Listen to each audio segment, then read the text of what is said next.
Menjadi kaya raya adalah mimpi semua orang di dunia ini, termasuk orang Indonesia. Bermimpi untuk mengalami kehidupan yang kaya raya. Izin, itu adalah mimpi saya. Makanya saya sekolah TK 2 tahun, SD 6 tahun, SMP 3 tahun, SMA 3 tahun, dan kuliah 4 tahun.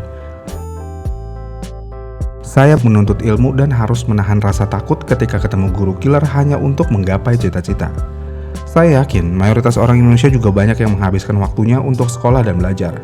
Bahkan banyak orang yang masih lanjut lagi untuk belajar setelah jenjang S1. Kenapa mereka masih belajar? Jawabannya satu, mereka ingin menjadi orang kaya minimal financial freedom. Jadi ya, kaya adalah mimpi semua orang. Bahkan karena ini menjadi mimpi kebanyakan orang, sebelum menjadi kaya, banyak orang yang berpura-pura menjadi kaya. Menariknya adalah, berpura-pura atau memposisikan diri menjadi kaya saat ini sebenarnya banyak caranya. Misalnya, membeli handphone premium, padahal rumahnya masih sewa.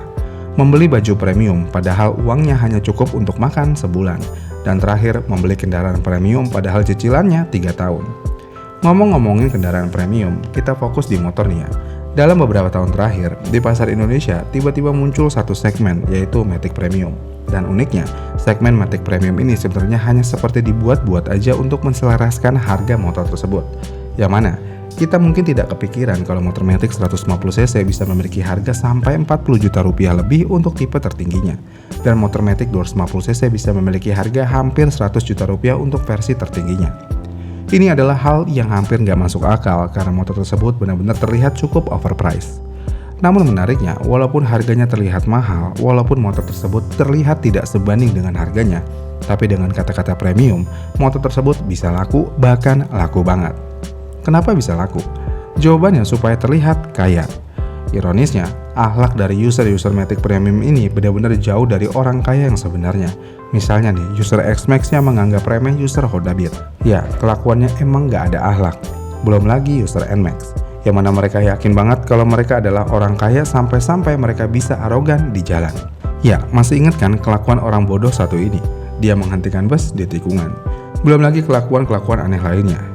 Nggak sampai di situ, saat ini user N-Max Old adalah salah satu user paling anomali yang ada di jalan. Mereka berkendara serampangan, belok kiri, belok kanan, ngebut dengan seenteng perutnya. Intinya mereka akan selalu merasa hebat daripada pengendara motor lainnya. Padahal yang perlu diingat ini adalah, kalian sebenarnya bukan orang kaya, tapi cuma mampu beli motor overpriced aja. Karena faktanya, orang kaya yang nggak naik motor N-Max dan PCX, tapi mereka naik Honda Beat atau motor Matic entry level lainnya.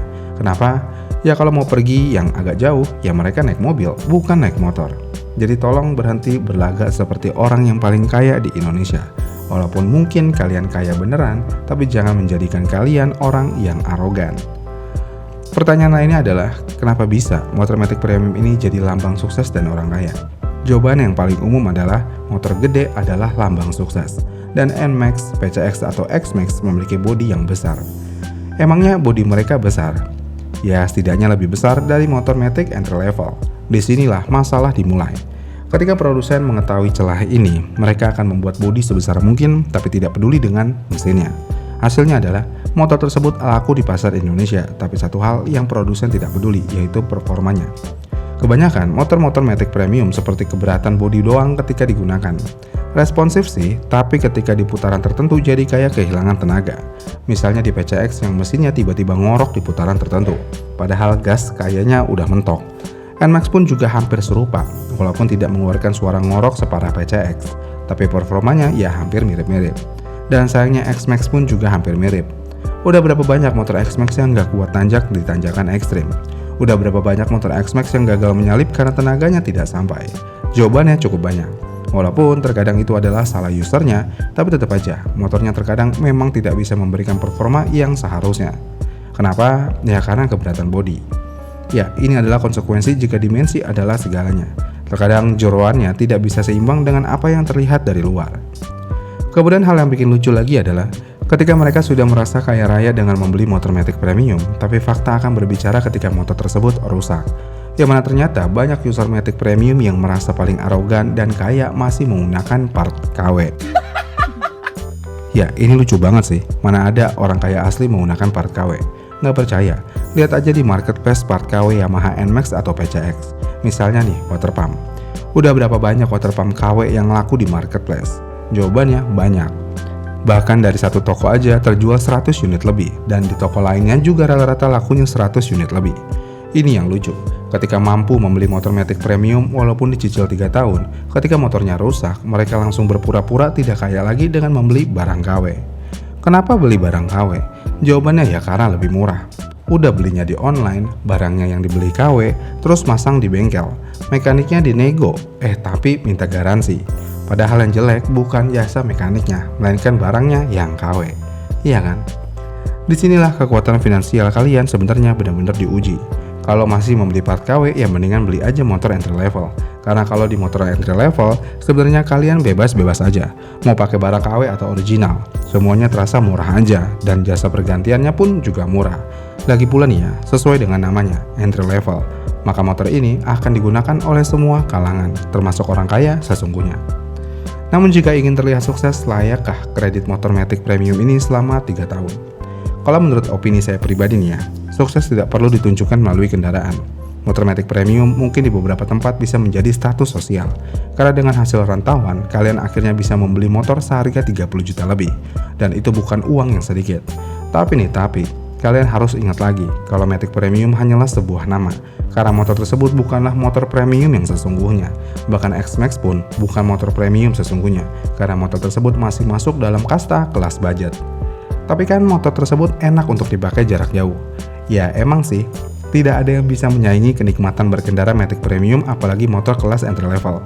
Kalau alasannya kenikmatan berkendara dan tidak untuk menunjukkan kesuksesan dan kaya raya, sebenarnya oke-oke aja. Karena kita harus mengakui, berkendara menggunakan motor Matic Premium memang memiliki sensasi yang nikmat. Apalagi jalanannya nggak macet dan minim tanjakan. Naik motor tersebut kayaknya jauh dari kata capek. Karena emang senyantui itu duduknya. Dan kalau menurut saya pribadi nih ya, saya paling suka PCX dari segi berkendara. Karena emang sesantuy itu untuk ergonominya. Kalau NMAX masih terlalu sporty dan masih agak sedikit tegap. Karena saya orangnya suka ngelendoy, ya PCX adalah pilihan terbaik. Jadi kesimpulannya adalah stop berlagak kaya dengan menggunakan Matic Premium. Dan stop juga melakukan aroganisme dengan motor Matic Premium. Oh iya, satu lagi nih. Contoh paling standar atas kearoganan user Matic Premium khususnya yang 150cc nih, kalian bisa lihat di parkiran mall. Saat ini udah banyak tuh, NMAX dan PCX berani parkir di parkiran khusus motor 250cc. Ya, ini adalah suatu aroganisme yang tidak terlihat sebenarnya. Kurang arogan apa coba? Udah ada tulisan gede khusus 250cc, tapi mereka nyelip di tempat parkiran tersebut. Iya kan? Jadi ya, stop berpura-pura kaya dengan motor Matic Premium kalian. Karena motor tersebut tidak jauh berbeda dengan motor budget lainnya. Gimana nih menurut kalian? Komen di kolom komentar di bawah ya. Terima kasih sudah menonton dan sampai jumpa di video selanjutnya.